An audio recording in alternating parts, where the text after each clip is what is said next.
이제 하나님 말씀 보겠습니다. 각자 받은 말씀 의미를 잘 모르면 저에게 문자로 보내주시면 설명을 해드리도록 하겠습니다. 내년도에 주실 하나님 말씀 사도행전 15장 16절 17절.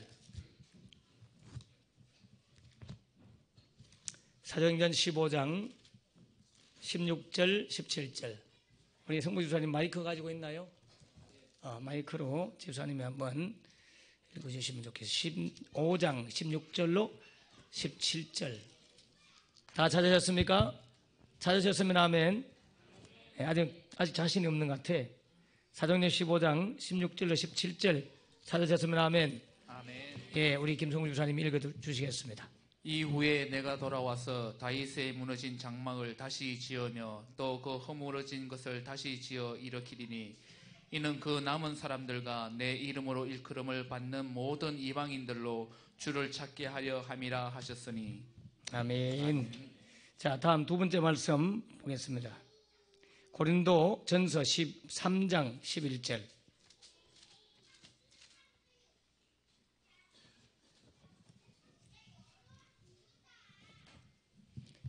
13장 11절. 고린도전서 13장 11절 찾으셨으면 아멘. 아멘. 같이 우리 성부 집사님 한 절이기 때문에 같이 집사님과 함께 다 같이 읽습니다. 내가 어렸을 때에는 말하는 것이 어린아이와 같고 깨닫는 것이 어린아이와 같고 생각하는 것이 어린아이와 같다고 장성한 사람이 되어서는 어린아이의 일을 버렸노라. 아멘.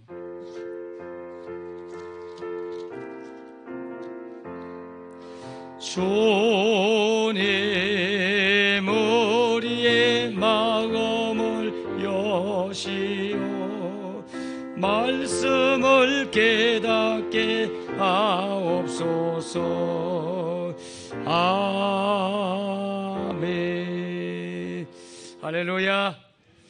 이제 새해가 밝았습니다. 하나님께서 2019년도를 희망차게 우리에게 허락할 것을 믿고 힘있게 박수로 하나님 앞에 영광 돌리겠습니다. 할렐루야. 저는 2019년도를 준비하면서 하나님께 계속해서 말씀을 달라고 그렇게 기도했습니다. 그런 가운데 주께서 제게 다윗의 장막을 다시 일으켜 세워주겠다.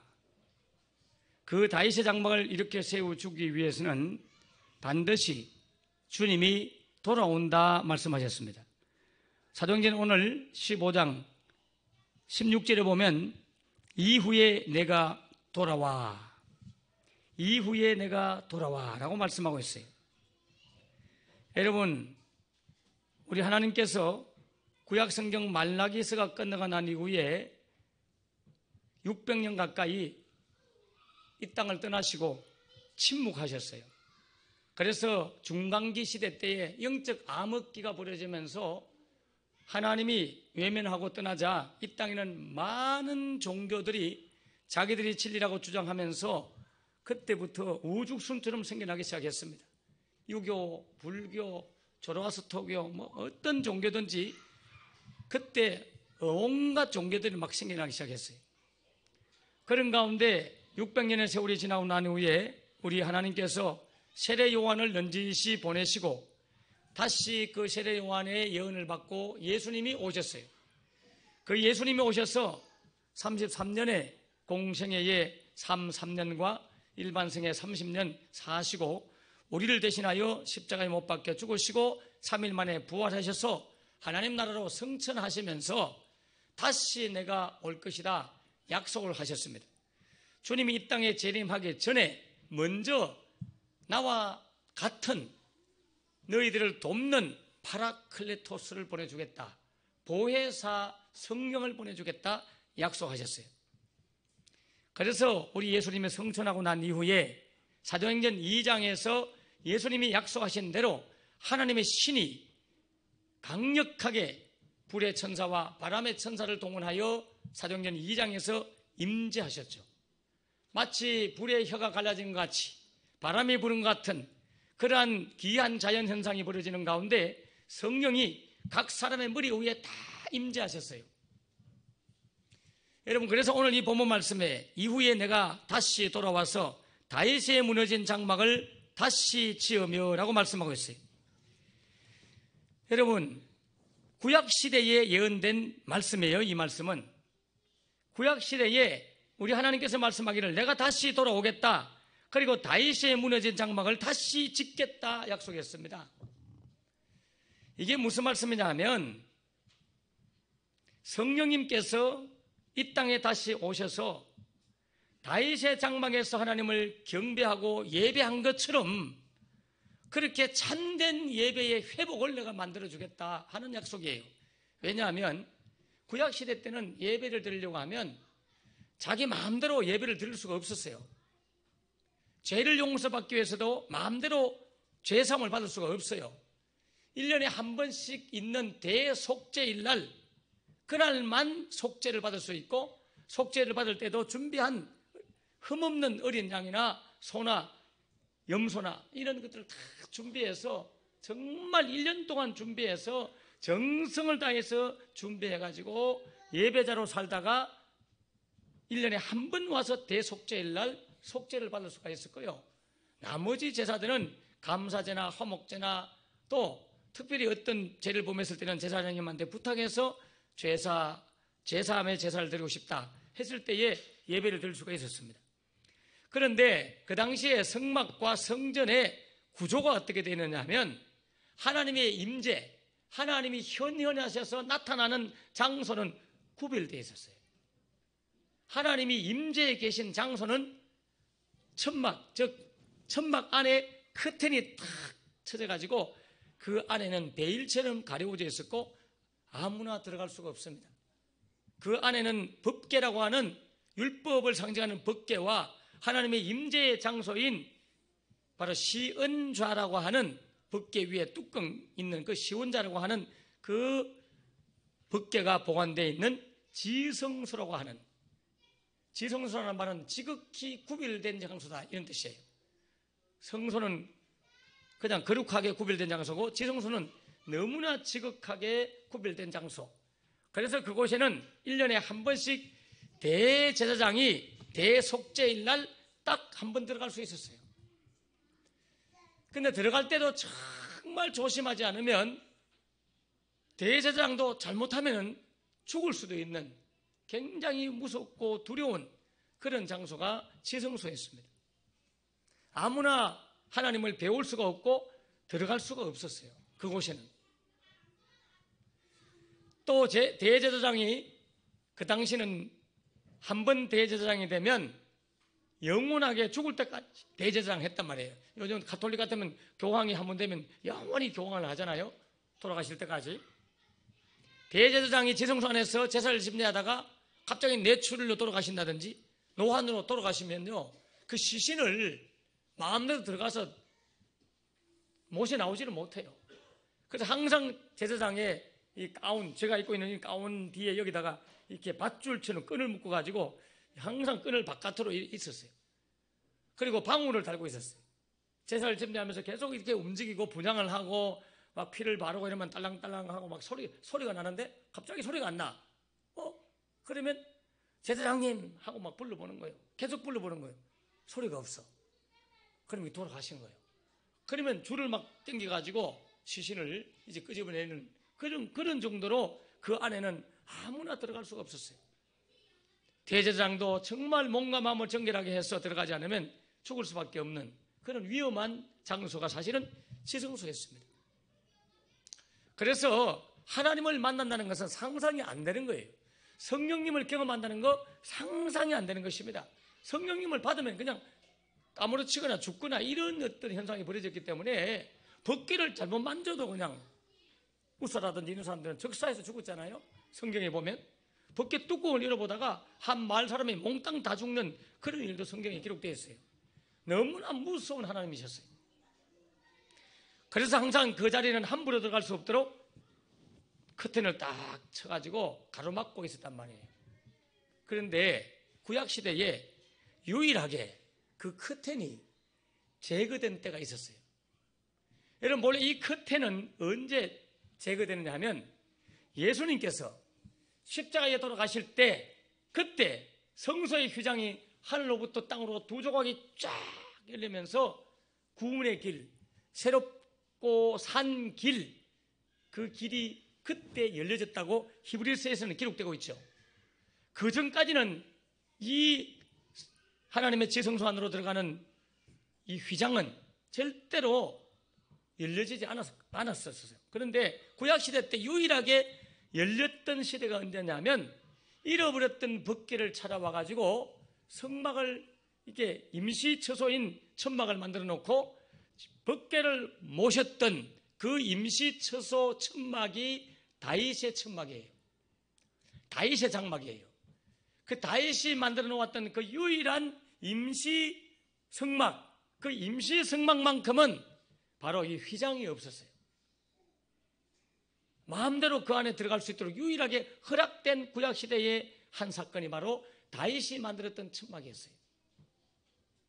그리고 다윗이 성전을 짓고 난 이후에 다시 휘장은 가려워졌고 지성소 안에 아무도 들어갈 수가 없었습니다.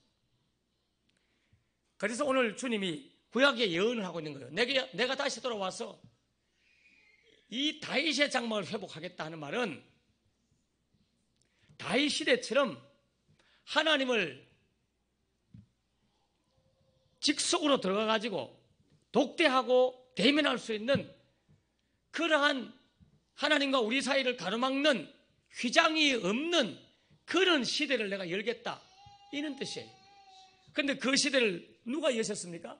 예수님께서.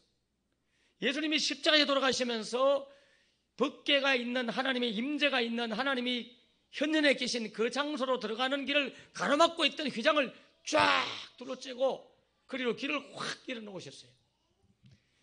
그래서 그 이후로 사도행전 2장에서 성령님이 오셨고 여러분들은 지금 하나님의 임재를 경험할 수 있고 체험할 수 있는 시대가 되었습니다. 성경대로 지금 이루어진 거예요. 그럼에도 불구하고 오늘날 교회가 이걸 제대로 수행을 못하는 거예요. 성령의 임재에 대한 사모함도 없고 경험을 하고 나서도 쉽게 그 감동을 잊어버리고 이 성령의 임재와 성령님과의 경험을 하도록 가르쳐주고 안내해주면 신비주의가 아닐까, 뭐 이상하지 않나, 이렇게 하면서 메마른 심령들이 너무나 지금 많고요. 한국교회가 그래서 종교적인 의식 행위를 치르는 그런 종교화된 교회로 타락하게 됨으로 말미암아 교회는 힘을 잃어버리게 되고 무기력한 교회가 되어버렸어요. 그래서 정신병이 들거나 귀신이 들거나 병이 들면 병원을 찾거나 또는 무당을 찾아가는 일이 벌어졌습니다. 병이 들면 교회 와서 목사님께 기도를 받고 또는 교회 와서 기도하고 교회 와서 하나님 앞에 예배하고 그러면 하나님이 만져주시고 치료하신다고 하는 사실을 믿는 믿음이 점점 없어지면서 귀신 들렸다 하면 무당을 찾아가서 1,000만 원짜리 5천만 원짜리 막 구슬하는 이런 일이 벌어지게 되는 거예요. 여러분, 사도행전 2장에 은과 금은 없거니와 나사렛 예수의 이름으로 일어나 걸으라 명령했을 때에 안전뱅이가 일어나서 걸었습니다. 오늘날 한국교회 너무나 은과 금이 풍부합니다. 그러나 예수의 이름에 권세가 없는 교회가 되어버렸어요. 저는 저희 교회가 계속해서 성령운동을 벌이고 성령의 임재를 사모하고, 여러분, 치유집회는 단순히 치유집회를 위해서 하는 게 아니에요. 여러분, 병을 고쳐주기 위해서 치유집회를 제가 하는 게 아니라고요. 성령님을 인격적으로 경험하고 실제적으로 체험하고 하나님의 살아계심을 실제적으로 만나도록 안내하고자 성령 집회를 하는 것이지 병 고쳐주려고 하는 게 아니라고요. 그렇기 때문에 여러분, 그런 집회가 벌어지면 병이 들지 않은 분들도 오셔서 살아계신 하나님이 지금 역사하시는 그 하나님을 만나고 경험하기를 주 이름으로 축원합니다. 그래서 교회 안에서만 경험하는 것이 아니라 가정에 돌아가서도 주님 앞에 성령님을 요청하고 부르면 주님이 오셔서 나를 만져주시고 역사하시는 그런 성령님에 대한 의식이 깨어있는 신자들이 되기를 너무나 바랬기 때문에 저는 치유집회를 한 거예요. 여러분, 병 고쳐주려고 치유집회인 게 아니라고요. 여러분, 이제 우리 교인들은 그래도 많은 분, 한 70% 이상은 제가 보니까 그래도 성령님에 대한 의식이 깨어있고 그리고 생각하고 살고 민감하게 살고 가정에서도 좀 기도하고 살고, 여러분 집에서 부부간에 또는 부모와 자식 간에 이래 있으면 여러분 어떻게 해요?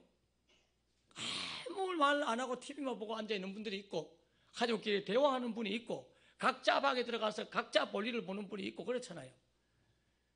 예, 그렇다 할지라도 필요하면 여보, 아버지, 엄마 이렇게 부르면 대답이라도 하고, 뭘 좀 먹고 싶어요. 그러면 먹을 걸 못 들고 오고, 이런 어떤 실제적인 일이 벌어지지 않습니까? 저는 집에 이 민들레가 말이지, 맨날 내 문 앞에 말이지, 방문 앞에 앉아갖고 문 열어달라고 깽깽대는 말하면 쉬질 못하겠어. 내가 같이 있고 싶어가지고, 여러분 얼마나 같이 있고 싶었는지 몰라. 그럼 내가 우리 민들레 같이만 되면 좋겠다. 우리 교인들이 그냥 주인 되시는 하나님과 그냥 같이 있고 싶었고, 귀찮다, 제발 좀 밖에 있으라. 그러면 제 방문 앞에, 안방 문 앞에 탁 기다리고 있습니다. 그리고 정말 들어오고 싶으면 문을 막 긁으면서 들어오고 싶어가. 근데 그놈이 어떨 때는 어디가 없어지고 안 보여. 내가 어떨 때 정문에다가 내놓고 이러면 제가 민들레 하고 부르면 어디 있다가 호다다다닥 뛰어서 옵니다. 여러분, 살아있는 생명체는 이와 같이 뭔가 반응이 있고 효과가 있잖아요. 여러분, 가족끼리도 분명히 아빠라고 부르면 아빠가 대답을 하고, 엄마라고 부르면 엄마가 대답을 하고, 자녀의 이름을 부르면 대답을 하고, 그렇게 분명히 살아있는 존재들끼리 살아가는 그 자리에 살아계신 하나님이 계십니다. 그런데 하나님은 살아계신다고 말은 늘 하지만 실제로 그 살아계신 하나님을 믿지도 않을 뿐 아니라 상상 속에, 공상 속에, 관념 속에 있는 하나님으로 생각할 뿐 아니라 그 하나님을 왕따시키고 자기들끼리만 늘 먹고 마시고 즐기고 놀다 보니까 하나님이 너무나 속이 상한 거예요. 주님이 오늘 말씀합니다. 내가 다시 돌아와서 다윗이 경험했던 그 장막을 다시 이렇게 세우겠다. 나와 너 사이에 가로막혀 있는 휘장이 없는 그런 만남을 내가 갖고 싶다. 그러니까 언제든지 나를 불러라. 여호와를 찾으라. 그러면 주께서 만나주시고 찾아주시고 여호와를 가까이 하라. 그것이 너에게 복이고 힘이라고 말씀하셨던 말씀처럼 끊임없이 하나님을 찾으시면 하나님과 나 사이에 가로막혀 있는 그 담이 지금 없어졌는데 우리의 의식이 지금 하나님을 인식하지 못하기 때문에 알게 모르는 담이 가로막혀 있는 거예요. 그래서 주님은 2019년도에 다윗의 장막처럼 나와 너 사이에 막힌 담이 제거되는 그러한 성도, 그러한 교회를 만들어서 내가 뭘 하기를 원하는 줄 아니? 그게 그 다음 구절이에요. 밑에 한번 봐요. 여러분이 그렇게 성령의 사람이 되고 예배의 사람이 되면 무슨 일이 벌어지기를 원하느냐? 17절 같이 읽겠습니다. 시작. 이는 그 남은 사람들과 내 이름으로 일컬음을 받는 모든 이방인들로 주를 찾게 하려 함이라 하였으니 아멘. 여러분, 하나님의 선택한 사람, 하나님의 남겨놓은 사람, 하나님의 구원받기로 예정해놓은 사람, 그리고 불신자 이방인들이 주님을 찾도록 하기 위해서다. 아멘이십니까? 그래서 다윗의 장막을 이렇게 세워서 모든 이방인들이 너희들을 보고 하나님을 찾아오도록 만들고 싶다. 할렐루야. 네, 이 말씀을 주셨어요. 그러려고 하면 여러분이 어린아이가 되어야 되겠어요? 성숙해야 되겠어요? 여러분의 삶이, 여러분의 태도와 여러분의 말과 언어, 심사, 행동들이 불신자처럼 그래야 되겠어요? 아니, 어떻게 보면 불신자들이 더 착한지도 몰라. 예수제이들 얼마나 속 좁고 예수제이들 얼마나 말이 많은지 몰라. 이렇게 말해. 나는 절에 20년 다녔지만, 나는 절에 30년 다녔지만 불교 신자들끼리 모여가지고 주지 스님 욕하고, 불교 신자들끼리 모여가지고 자기 같이 다니는 불교 신자들 서로 비방하고 욕하고 불평하고 그런 사람 본 적이 없다 이거야. 근데 어떤 교회가 어떤 만도 거기는 다단지 그런 교회 안에 얼마나 불평과 원망이 많은지 나는 막 학을 뜯다고. 그런데 그나마 약물이 겨우니까 그런 게 없어서 너무 좋아요. 할렐루야. 축하합니다 여러분. 여러분 그런 분 되셔서 얼마나 감사한지 몰라요. 여러분 우리가 그런 말 들으면 안 돼요. 이제는 어린아이가 되면 안 된다고요. 본질이 아니잖아요. 죽고 사는 문제인 진리를 붙잡고 나가기를 주님은 축원합니다. 다 본질 아니에요. 목사의 직분도 본질이 아니고 장로의 직분도 안수집사 권사의 직분도 본질이 아니고 여러분이 교회 안에서 뭐 교회학교 부장을 맡든지 재정부장을 맡든지 무슨 예전대 회장을 하든지 그게 뭐가 본질입니까? 여러분 비본질적인 것 때문에 시험 들거나 안 한다 하거나 그것 때문에 불평하거나 원망하거나 그러면 안 돼요. 그거 의미 없어요. 그거 몇 달만 지나면 다 잊어버리고 살아요. 막 그거 맡으면 막 태산을 진 것처럼 막 힘이 들 것 같고 겁이 나지. 그래서 막 안 하고 싶지. 근데 해봐요. 우리가 얼마나 한다고. 그냥 그렇게 살자고요. 근데 우리 교회는 정말로 그게 많이 없어요. 내가 봐도 95%는 없인 것 같아. 5%는 내가 못 들어서 모르는 것 같고. 그래서 너무 성숙해진 건 사실이에요. 여러분, 다윗의 장막, 하나님과 1대1로 독대하여 임재하고 체험하고 경험하는 그 하나님을 인격적으로 만나 경험하는 그 하나님을 믿음으로 말미암아 여러분 성숙한 신자가 되시고 그 성숙한 신자가 됨으로 말미암아 여러분들을 보고 이방인들 비신자들이 주께로 돌아오는 구원의 역사가 있기를 주 이름으로 축원합니다. 기도하겠습니다. 하나님 아버지, 2019년도에 우리에게 주신 다윗의 장막을 저희 교회를 통해서 회복시켜 가고 있음을 믿고 감사합니다. 하나님께서 그동안도 계속해서 우리 성도들의 영을 열어주시고 깨워주셔서 하나님과 직접 대면하고 경험하고 만날 수 있도록 도와주시니 감사합니다. 이제 우리의 생각과 언어심사 행동과 가치관과 마음의 모든 말하는 것들과 깨닫는 것들과 느끼는 것들과 아는 것들에 성숙해지도록 도와주시옵소서. 이곳에 변화가 있게 하여 주시옵소서. 그래서 우리의 변화된 모습을 보고 불신자들이 주께로 돌아오는 구원의 역사가 있게 하여 주시옵소서.